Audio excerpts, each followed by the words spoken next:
অঙ্কুশদা বলল যে স্টেডিয়াম হয়ে যাবে নাকি হলগুলো। স্টেডিয়াম হওয়া কাকে বলে? আর ওয়ান অ্যান্ড অনলি 1% 2023-তে স্টেডিয়াম করে তুলতে পেরেছিল হলগুলোকে। কে বলো তো? নামটা একমাত্র টলিউডের one and only the boss superstar Jeet. কেন বলছি এই কথাটা? ভাই আমি মুখে বলবো না, আমি প্রমাণ দেখাবো।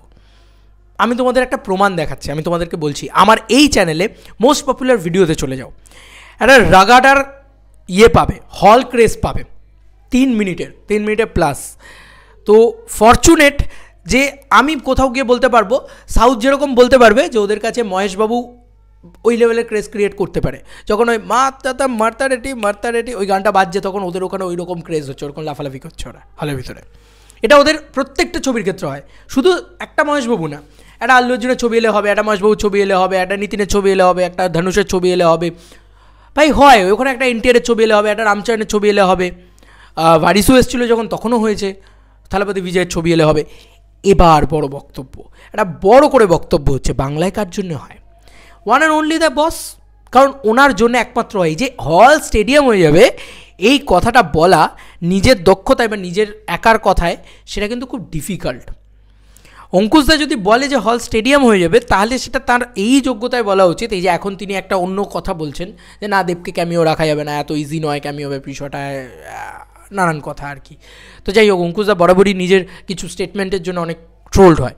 তো আজকে বাইরে যেটা হচ্ছে সেটা আজকে আমাদের এখানে হবে না, এটা এটা এটা খুব ভুল ধারণা। কেন হবে না? কারণ বাইরে অত বড় স্কেলে জিনিসপত্র হচ্ছে, আমরাও যদি বড় স্কেল করি তো আমরা করতে পারবো না সেই তার থেকে বড় জিনিসটা। তা সেই বুদ্ধিটা তো আমার, অ্যাটলিস্ট বাজেট না, বুদ্ধি তো ইম্পর্টেন্ট। বাজেট কিসের বাজেট? সব জিনিসে বাজেট, যে দুজন ক্যামিও করলেই বাজেট। ভাই এই industry, Bangla industry item song করিয়েছে দেবকে দিয়ে, প্যান্টে তালি, সেই গানটা কোথায় বেজেছে? ছাদে শ্যুট হয়েছে, লিটারেলি বাড়ির ছাদে শ্যুট হয়েছে, সেই গানটার পপুলারিটি আজও তুমি দেখো। তো আমি একটাই কথা বলছি, বাজেট ডাজন্ট ম্যাটার, আসল হচ্ছে বুদ্ধি, কীভাবে ব্যবহার করতে হবে, কীভাবে কমার্শিয়াল ছবিটাকে তৈরি করতে হবে। তো এবার একটা বড় বক্তব্য হচ্ছে, আমি যেটা এখানে কথা বলছিলাম জিদ্দার কথা, আমি খুব ফরচুনেট যে আমি চোখের সামনে দেখেছি যে এই একটা মানুষ কারুর ক্যামিও ছাড়া, কিচ্ছু ছাড়া, একা ওয়ান অ্যান্ড অনলি একটা মানুষ নাচছে, সেখানে কোনো আইটেম গার্ল নেই, সেখানে দাঁড়িয়ে সেই মানুষটা একটা হলকে স্টেডিয়াম করে তুলতে পেরেছিল। এটা আমি চোখের সামনে দেখেছি ভাই, চোখের সামনে দেখেছি, চোখ ভরে দেখেছি এ দৃশ্য। আমি নেচেছি, পাগলামি করেছি। তুমি ভিডিওটা চালিয়ে দেখো, এখনও সেই ভিডিও রয়েছে। ভাই কি ক্রেজ, কি পাগলামি! আমি প্রচণ্ডভাবে চাই যে যেটা যেন আবার হল স্টেডিয়াম হয়ে উঠবে, হয়তো খাদানের মাধ্যমে। খাদান যদি দেবদা একাও করে, সেক্ষেত্রে কোনো ক্যামিওজ না থাকে বা ইত্যাদি না থাকে, একটা ডান্স যেটা বলা হচ্ছে 2000 জন নাচবে, সেটা যদি হয়, গ্যারান্টি হয়তো হল স্টেডিয়াম হয়ে যাবে আবার। কিন্তু অঙ্কুশদার যে এই যে বক্তব্য হল স্টেডিয়াম হয়ে যাবে, তার জন্য কিন্তু অঙ্কুশদার প্রয়োজন একটা দেবদাকে, নাহলে কিন্তু হল স্টেডিয়াম হওয়া খুব ডিফিকাল্ট। আর সত্যিই যদি বাংলায় কেউ হল স্টেডিয়াম করে তোলার ক্ষমতা রাখে, সেটা সুপারস্টার জিৎদা। অন্তত 2023-এর মার্কেটে দাঁড়িয়ে এটা আমাকে বলতে বাধ্য হতে হচ্ছে। হ্যাঁ, হয়তো বক্স অফিসে নানান জিনিসপত্র হতে পারে যে দেবদা অনেক বেশি এগিয়ে বক্স অফিসের দিক দিয়ে, তো হলটাকে স্টেডিয়াম করে তোলা, বুঝতে পারছো তো? মানে জাস্ট সিটি পড়বে, হাততালি পড়বে তাই নয়, লোকে যারা বসেছিল তারা সামনে গিয়ে নাচবে। লিটারেলি হল স্টেডিয়াম হতে আমি এর আগে একটা জায়গায় দেখেছি, সে হচ্ছে চ্যালেঞ্জ, যখন রিলিজ হয়েছিল। দেবদারও ক্ষমতা আছে হল স্টেডিয়াম করে তোলার, ভেবো না যে লোকটার ক্ষমতা নেই। মানুষটা জাস্ট একবার কমার্শিয়ালি কাম ব্যাক করুক, এই খাদানটা আসতে দাও, নাচ দেখা কাকে বলে দেখবে, স্টেডিয়াম করা কাকে বলে দেখবে। কিন্তু আজকের মার্কেটে দাঁড়িয়ে, 2023-এর মার্কেটে দাঁড়িয়ে হলকে স্টেডিয়াম করতে কিন্তু চেঙ্গিস পেরেছিল, জিদ্দা পেরেছিল, ওয়ান অ্যান্ড অনলি যা জিদ্দা। তো আমি দেখেছি, আমি খুব প্রাউডলি বলতে পারবো, ওই ভিডিওটা যেন আমার কাছে চিরকাল থাকে, ওই ভিডিওটা যেন ইউটিউবে চিরকাল অ্যাভেলেবেল থাকে, যে ইয়েস, বাংলা ইন্ডাস্ট্রি হলকে স্টেডিয়াম করে দিতে পেরেছিল। বাংলা ইন্ডাস্ট্রির one and only the superstar Jeet, যে কমার্শিয়াল ছবির মন্দার বাজারে হলকে স্টেডিয়াম করে তুলতে পেরেছিল, মানে এটা জাস্ট ক্যান নট বিটেবল একটা জায়গা।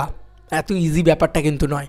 হলকে লিটারেলি পাগলের মতন নাচাতে পেরেছিল, গোটা হল নাচছে। এ এক অদ্ভুত দৃশ্য, আমি চোখের সামনে দেখেছি, একমাত্র জিদ্দাই সেটা করে দেখাতে পেরেছে। তো মানে যে যাই বলুক, যে তোমাদের কাছে অনেকেই বলতে পারে আমাদের কাছে আল্লু আছে, আমাদের কাছে মহেশবাবু আছে, এটা আমাদের গর্ব, সাউথ যদি বলে, তাহলে আমি বলবো আমার কাছে জিদ্দা আছে, এটা আমার গর্ব। এটা আমার হিউজ গর্ব যে হলকে স্টেডিয়াম করে তুলতে পেরেছিল। আর আমি ভিডিও কি, আমি তো চাক্ষুষ দেখেছি নিজে চোখে, আমি সেটাকে তো অস্বীকার করতে পারবো। হ্যাঁ, মানুষের ক্ষেত্রে তুমি বলতে পারো মানুষের ক্ষেত্রে কেন, মানুষের ক্ষেত্রে কিন্তু এই জিনিসটা হয়নি ভাই, সেটাও দেখেছি চাক্ষুষ। কিন্তু আসল আমি মানে চোখের সামনে এটা দেখেছি, হলকে স্টেডিয়াম হতে দেখেছি চোখের সামনে। ভাবো তুমি জাস্ট, চোখের সামনে এটা দেখেছি চেঙ্গিজের সময়। যারা দেখেছে তারা জানে, আর যারা দেখেনি তাদের জন্য আমার রয়েছে আমার ভিডিও মোস্ট পপুলারে ক্লিক করো এই চ্যানেলে, দেখে নাও ভাই, মন খুশি হয়ে যাবে, এতটুকু বলতে পারি। বাংলা ছবির ক্রেজ দেখতে চাও, দেখে নিও ওই ছবিটাতে। আর যারা আমরা বাংলা ছবিকে ভালোবাসি তারা আমরা বাংলা ছবির ক্রেজ দেখতে তো অলওয়েজ পছন্দ করি। আই প্রিটি ড্যাম শিওর যে দেবদা তো খাদান দিয়ে হলকে স্টেডিয়াম করে তুলবে। তবে মির্জার ক্ষেত্রে যদি দেবদার ক্যামিও, জিদ্দার ক্যামিও বা এরকম ধরনের বড় সুপারস্টারের ক্যামিও না থাকে, হল স্টেডিয়াম হয়ে ওটা কিন্তু ডিফিকাল্ট, এটা মানতেই হবে ভাই, কিছু করার নেই। তোমাদের আর কি মতামত বিষয়টাকে নিয়ে জানিও কমেন্ট সেকশন। চলো বন্ধুরা, নতুন কোনো ভিডিওতে দেখা হবে, বাই।